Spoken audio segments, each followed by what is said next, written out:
तो दोस्तों, कैसे हैं आप सभी। मैं आशा करता हूं आप सभी ठीक ही होंगे, तभी तो आप मुझे इतना प्यार देते हैं और अपनी भेजी हुई कहानियों का इंतज़ार करते हैं। अगर कोई भी मुझे कहानियां भेजना चाहता है तो मुझे मेरे इंस्टाग्राम पर भेजें। मेरी आईडी है महेश आर्या यूट्यूबर। लेकिन दोस्तों, ज़रूरी बात, आप हमेशा की तरह ही प्यार देते रहें, क्योंकि आप हैं तो हम हैं। तो अगर आप पहली बार इस चैनल पर आए हैं तो अभी सब्सक्राइब करके बेल बटन ज़रूर दबाएं और हमारी कहानियों को पूरा अंत तक सुनने के लिए बने रहें मेरे यानी महेश के साथ।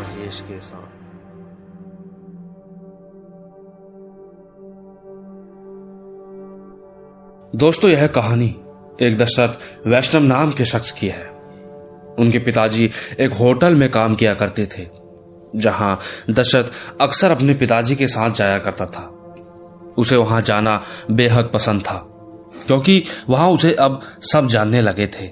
उसे वहां का मैनेजमेंट काफी पसंद आया था, इसीलिए वह कभी कभी वहीं रिसेप्शन में बैठ जाया करता था और काम को समझता भी था। पर उसके यूं अच्छे कट रहे दिनों में एक दिन ऐसा भी आना बाकी था जिसका उसे कोई अंदाजा नहीं था। दोस्तों, यह हादसा उसके साथ तब हुआ जब रोज की तरह वो उस दिन भी रिसेप्शन में बैठा हुआ था। वह बिल्कुल अकेला था। वो आराम से बैठा हुआ ही था कि अचानक पंखा चलते चलते बंद हो गया। उसने कुछ ध्यान नहीं दिया। उसे लगा लाइट चली गई होगी, परंतु थोड़ी देर बाद उसकी नजरें पंखे के स्विच पर गई तो उसने देखा कि लाइट तो आ रही है, पर वहां स्विच बंद है। दशरथ थोड़ी देर तक तो यही सोचता रहा कि उसके अलावा तो वहां और कोई नहीं है, तो फिर स्विच किसने बंद किया होगा। पर ज्यादा ना सोचकर वह उठकर गया और पंखे के स्विच को दबाकर ऑन कर दिया। इसके बाद वो वापस आकर अपनी सीट पर बैठ गया। उसे बैठे कुछ ही देर हुई थी कि अचानक किचन की लाइट बंद हो गई। दशरथ को लगा कि यह हो क्या रहा है, तो वो देखने किचन में गया तो वहां भी कोई नहीं था। पर उसकी नजरें जब स्विच की तरफ पड़ी तो वो हैरान हो गया। उसने देखा कि वहां भी लाइट का स्विच बंद था। अब उसे डर लगने लगा था। वो इन सब के बारे में सोच ही रहा था कि अचानक रिसेप्शन पर फोन की घंटी बजी। दशरथ ने जाकर फोन उठाया तो आवाज किसी लड़की की थी, जो उससे कह रही थी कि मैं रूम नंबर 17 से बोल रही हूं, एक आलू का पराठा और दही रूम में भेज दे। उस लड़की ने इतना कहकर फोन काट दिया। कुछ देर तो दशरथ चुप बैठा रहा और सोचने लगा कि वो काफी दिनों से वहां आता जाता रहता था, तो उसने कई बार देखा था कि रूम नंबर 17 में हमेशा ताला लगा रहता था। तो वो बस यही सोचता रहा कि वहां कौन रहने आ गया। उसने ज्यादा ना सोचकर सीधा अपने पिताजी को फोन लगाया और उनसे पूछा, लेकिन पिताजी ने जो बताया उसे सुनकर उसके रोंगटे खड़े हो गए। उसके पिताजी ने बताया कि रूम नंबर 17 तो काफी दिनों से बंद है, तो तेरे पास किसका फोन आया। दशरथ को अब पहले से कहीं ज्यादा डर लगने लगा था। वो सोचने लगा कि क्या पता किसी ने रूम का गलत नंबर बता दिया होगा, पर उसके मन में अभी भी वो स्विच वाली बात भी चल रही थी।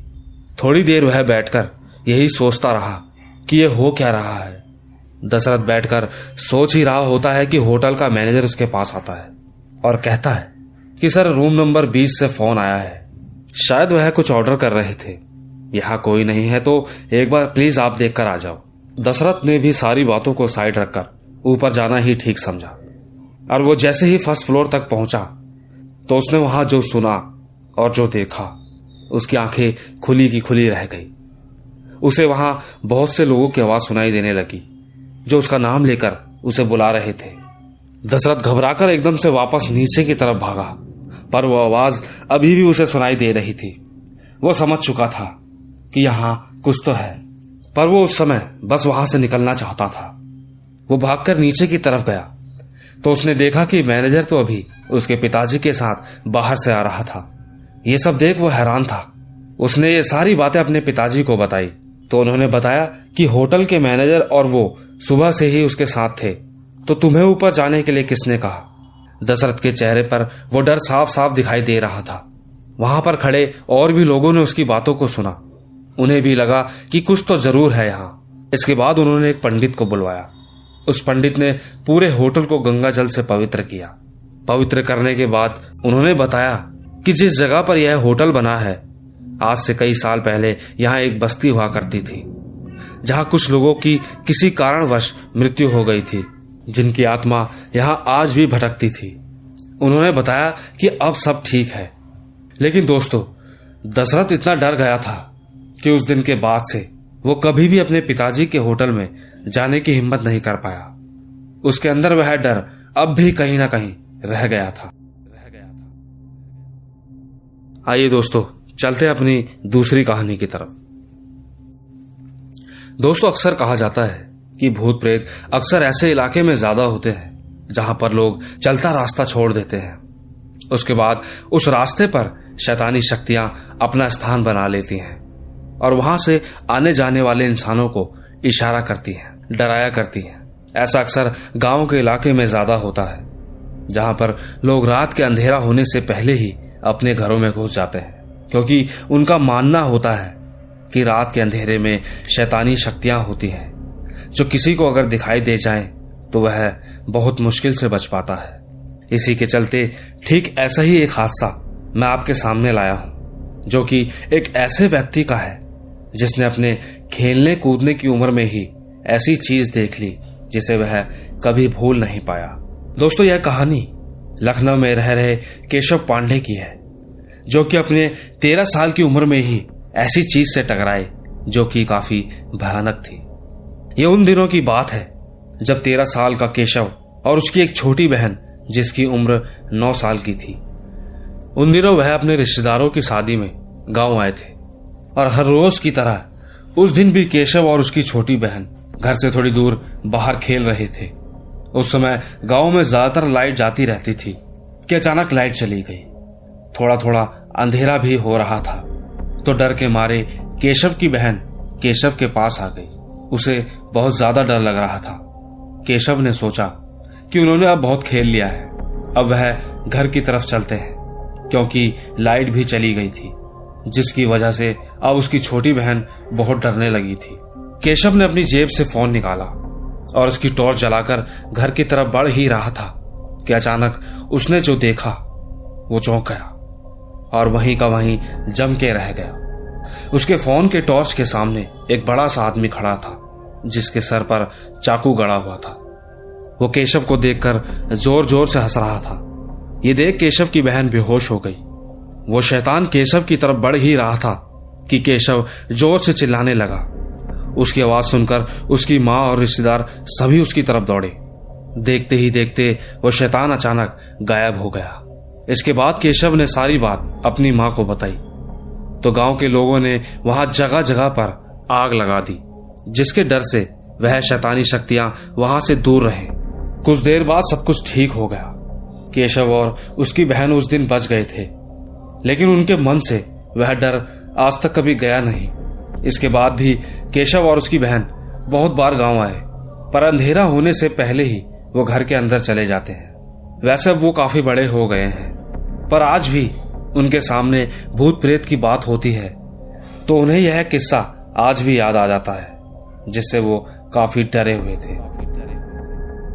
आइए दोस्तों, चलते अपनी अगली कहानी की तरफ। दरअसल दोस्तों, अक्सर आपने कहानियां तो बहुत सुनी होंगी, लेकिन आज जो कहानी मैं आपको बताने जा रहा हूं उसे सुन आप हैरान हो जाएंगे। दोस्तों, पुणे में रहने वाली अनीशा नाम की लड़की, जिसकी मां की दादी के साथ यह हादसा हुआ था, जो अक्सर अनीशा की मां उसे सुनाती थी, जो बेहद डरावना भी था।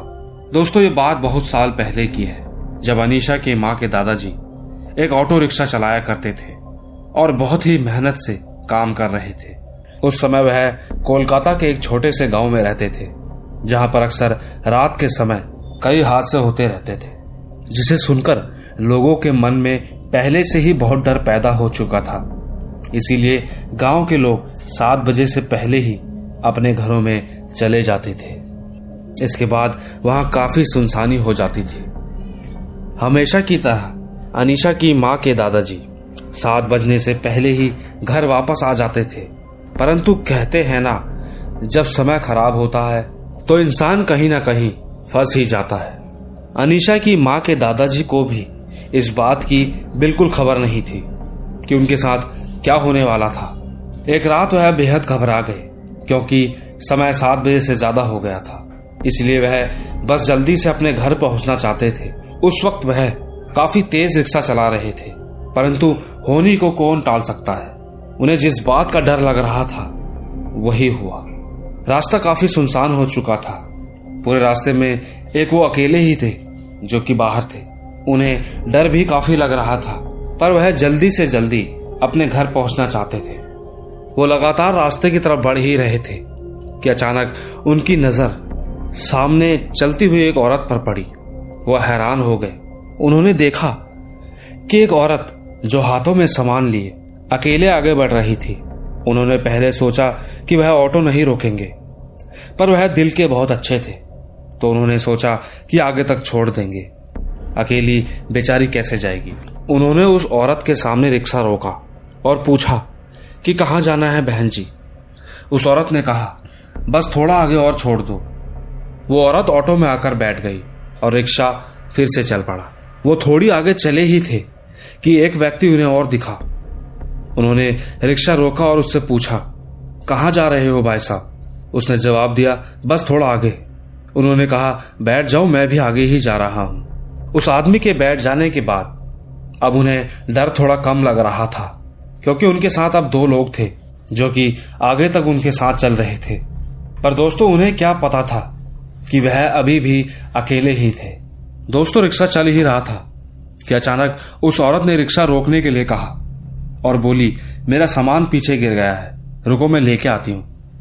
वह उतरकर पीछे जाने लगी कि तभी अनीशा की मां के दादाजी ऑटो रिक्शा चालू कर तेजी से भगाने लगे। तो रिक्शे में बैठा आदमी बोला कि उस औरत को छोड़कर क्यों भाग रहे हो। तो वह बोले कि देखा नहीं, उस औरत के पैर उल्टे थे, वो कोई शैतानी शक्ति थी। तो रिक्शे में बैठा आदमी उनकी तरफ पैर करके बोला ठीक ऐसे ही। वो एकदम हैरान हो गए। उस आदमी के पैर भी पीछे की तरफ थे। दादाजी बहुत डर गए थे और घबराने लगे। वो आदमी उन पर हंसता हंसता गायब हो गया, लेकिन दादाजी लगातार तेजी से रिक्शा चलाने लगे। कुछ ही देर बाद उनका घर आ गया और वह भागकर घर के अंदर चले गए। वो अंदर पहुंचे तो सब उनका काफी समय से इंतजार कर रहे थे। वो बहुत घबराए हुए थे। उन्होंने सबको ये सारी बात बताई, पर किस्मत में अभी भी कुछ होना बाकी था। वह खाना खाने के बाद अपने कमरे में गए। वो अभी भी बहुत घबराए हुए थे कि थोड़ी देर बाद अचानक उन्हें दिल का दौरा पड़ने से उसी रात उनकी मौत हो गई। उनकी मृत्यु का कारण सबने वह शैतानी शक्ति ही बताया। पर दोस्तों अनीशा की मां के दादाजी की मृत्यु के बाद वहां का माहौल काफी सुनसान हो गया। वहां के लोगों के अंदर एक डर सा बैठ गया और कहते हैं कि आज भी उस गांव में 7 बजे के बाद कोई बाहर नहीं जाता। आइए दोस्तों चलते हैं अपनी अगली कहानी की तरफ। दोस्तों मेरा नाम राहुल है। जो बात मैं आपको बताने जा रहा हूं वह किस्सा उत्तर प्रदेश के जौनपुर नामक शहर में हुआ था। यह हादसा मेरी मां और उनकी फैमिली के साथ हुआ था। यह 2002 की बात है, जब मेरे मामा ने वहां पर जमीन ली थी और कुछ समय बाद वहां घर बनाया था। मेरी मां और पूरे परिवार के लोग तब उस समय सब वहां आ गए थे। कुछ दिनों के बाद बाकी के मेहमान धीरे धीरे अपने घर जाने लगे, परंतु मेरी मां अब भी वहीं थी, क्योंकि मामा उन्हें आने नहीं दे रहे थे। वहां पर कुछ दिनों तक सब साथ ही रहे। नाना नानी, मामा, बच्चे सब वहीं थे। मां का मन भी वहीं लगा हुआ था। परंतु एक रात ऐसी आई जिसने सबके मन में डर पैदा कर दिया था। ये बात उस समय की है जब रात का खाना खाकर सब अपने अपने कमरे में सोने चले गए थे। मां भी एक अलग कमरे में सो रही थी। कुछ देर हुई ही थी, उनकी आंख लगी ही थी कि अचानक उनके पैरों में जोर से दर्द होने लगा। मां को दर्द इतना तेज हो रहा था कि वह सुन्न पड़ गई थी। उनकी आवाज नहीं निकल रही थी। वो जैसे तैसे सबको आवाज मार रही थी, पर उनकी आवाज उनके कमरे से बाहर नहीं जा रही थी। वो थोड़ी हिम्मत करके आगे बढ़ी और दरवाजा जैसे ही खोलने लगी तो उन्होंने छत की सीढ़ियों पर किसी की परछाई को नीचे की ओर आते देखा। लेकिन उन्होंने जैसे ही देखा कि वो सिर्फ परछाई है और कुछ नहीं, और कोई वहां नहीं दिखाई दे रहा। तो उन्होंने डर के मारे दरवाजा अंदर से बंद कर लिया। वह समझ गई थी कि यह कुछ भयानक रोग है, शायद वह नहीं बच पाएगी। वह जोर जोर से चिल्लाने लगी, पर उनकी आवाज में इतना दम नहीं था कि उनकी आवाज और लोगों तक पहुंच सके। वो बहुत घबराई हुई थी क्योंकि वह साया ठीक उनके दरवाजे के सामने आकर खड़ा हो गया था और दरवाजा बजाने लगा था। मेरी माँ की हालत बहुत खराब हो गई थी। वो इतना डर गई थी कि वह एक कोना पकड़कर बैठी रही। वो बिल्कुल हिल नहीं पा रही थी। वो डर के मारे वहीं जम चुकी थी और अब उनकी आवाज भी कहीं दब सी गई थी। वो कुछ नहीं बोल पा रही थी। उस डर की वजह से वह सहम गई थी। वह साया अब भी उस दरवाजे के पास ही खड़ा था। उस साये की परछाई दरवाजे पर साफ दिखाई पड़ रही थी। मेरी माँ की हिम्मत नहीं थी कि अब वो कुछ कर पाए। वो चुपचाप वहीं बैठी रही। थोड़ी देर बाद वह आवाज आनी बंद हो गई और सब कुछ नॉर्मल सा लगने लगा। उन्होंने गौर किया कि उनका दर्द भी गायब है। वो समझ चुकी थी कि वो कुछ भयानक चीज थी, परंतु सब कुछ ठीक होने के बाद भी उन्हें अभी भी डर लग रहा था। वो अभी भी डरी हुई थी। वो बिल्कुल भी दरवाजा नहीं खोलना चाहती थी। दोस्तों, इसके बाद वो पूरी रात उस कोने में ही चिपक कर बैठी रही, पर उनकी नजरें अभी भी दरवाजे की तरफ ही थी। रात से सुबह हो जाने के बाद वह जल्दी से उठी और डरते हुए बाहर की तरफ भागी। वो इतना डरी हुई थी कि उन्हें देख सब चौंक गए थे। सब उनसे पूछने लगे कि क्या हुआ। उन्होंने सारी बातें घर वालों को बताई तो वह सुनकर सब हैरान थे, क्योंकि आज से पहले कई बार उनके साथ भी ऐसा हुआ था। कुछ आवाजें सुनाई पड़ती थी पर कोई दिखाई नहीं दिया। पर तुमने उसे देखा? मेरी माँ यह बात सुनकर हैरान थी। उन्होंने मामा को बोला कि अगर यहां ऐसा होता है तो तुमने यहां जगह क्यों ली? मामा ने कहा ऐसा कुछ नहीं होता, क्योंकि उन्होंने अपने एक दोस्त को घर पर बुलाया था जो भूत प्रेत से नहीं डरता था। वो 2-4 दिन वहीं सोया था। उसे तो कुछ नहीं हुआ, कोई हलचल नहीं थी। सबको लगा सब कुछ ठीक हो गया है, पर मुसीबत तो अब आने वाली थी। जैसे ही मामा के दोस्त अपने घर चले गए, उसी रात वह सब फिर से होने लगा। किसी को डर के मारे नींद नहीं आई। सबको बहुत डर लग रहा था। सबके सब एक साथ बाहर बैठ गए। उन्हें लगा कि कोई उन्हें डराकर यहां से भगाने की कोशिश कर रहा है, तो सबके सब हाथ में डंडा लेकर एक साथ बैठ गए। अचानक वह आवाज फिर से आने लगी और हैरानी की बात तो ये थी कि वो सबके नाम ले रहा था। सबके सब छत की सीढ़ियों तक गए और फिर यह सोचकर डर गए कि यह सबके नाम जानता कैसे है। हो ना हो ये कुछ और ही है। सबके सब डर के मारे नीचे आ गए। अब कोई भी अकेला नहीं रहना चाहता था। वह इतना डरे हुए थे कि एक साथ ही एक ही रूम में थे। अगले दिन सुबह वह एक बाबा के पास गए जो काफी जानकार माने जाते थे। जैसे ही सब बाबा के पास पहुंचे तो उन्होंने जो बताया सब सुनकर एकदम हैरान थे। बाबा ने बताया कि वो साया किसी को नहीं छोड़ेगा। सबके सब काफी डर गए और बाबा से मदद मांगने लगे। उन बाबा ने बताया कि अच्छा हुआ कल रात तुम में से कोई भी छत पर नहीं गया, वरना वो सबको मार देता। उन्होंने बताया कि वहां एक इंसान की आत्मा है जो वहां किसी को रहने नहीं देती। कई साल पहले जहां तुम्हारा घर बना है वहां पर पहले ईंट की भट्टी थी और कुछ धोखे से कुछ समय बाद वही काम करने वाले उस आदमी को वहां जिंदा जला दिया गया था। तभी से वो वहां भटक रहा है। वो वहां किसी को रहने नहीं देता। दोस्तों, इसके बाद सब उनके सामने हाथ जोड़ने लगे। तब जाकर कहीं बाबा ने विभूति निकालकर उन्हें दी और कहा कि इसे पूरे घर पर डाल देना, इससे उसका असर कम हो जाएगा और वो परेशान भी नहीं करेगा।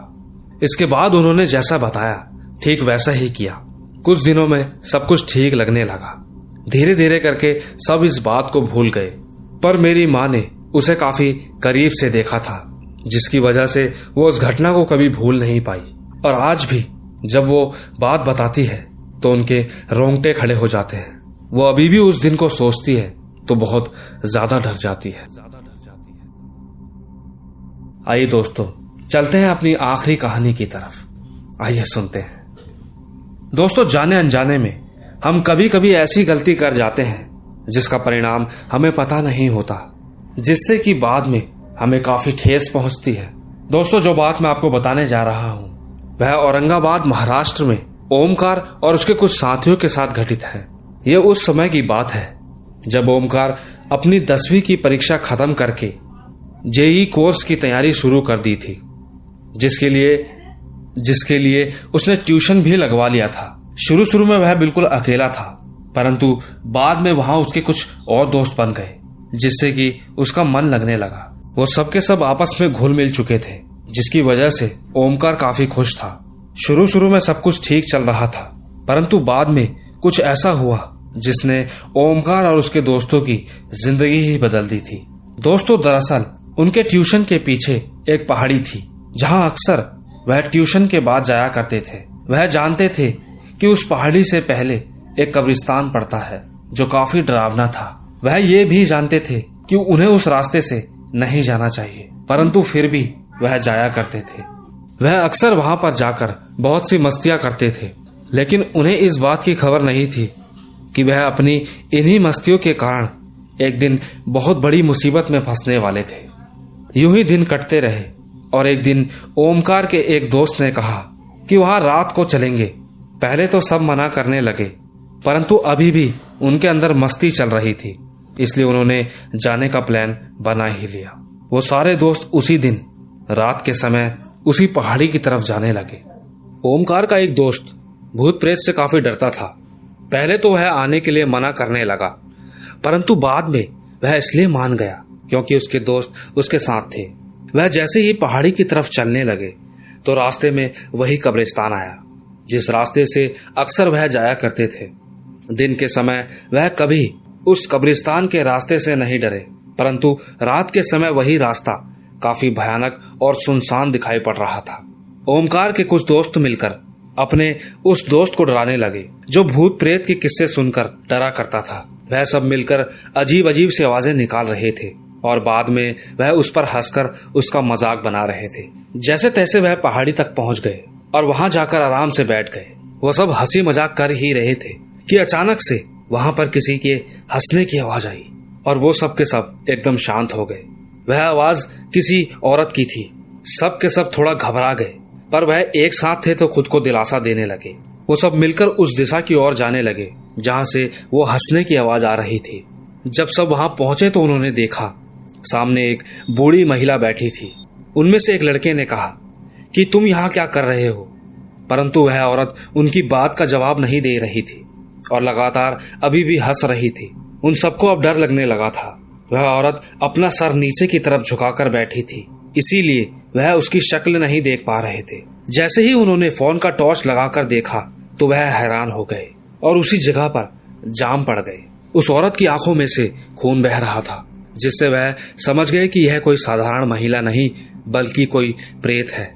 इसके बाद अचानक वह औरत उठी और उनकी तरफ बढ़ने लगी। यह देख वह इतना डर गए कि वह चीखना चाह रहे थे, पर उनकी आवाज कहीं दब सी गई थी। पर जैसे तैसे हिम्मत कर वो सबके सब वहां से भागने लगे।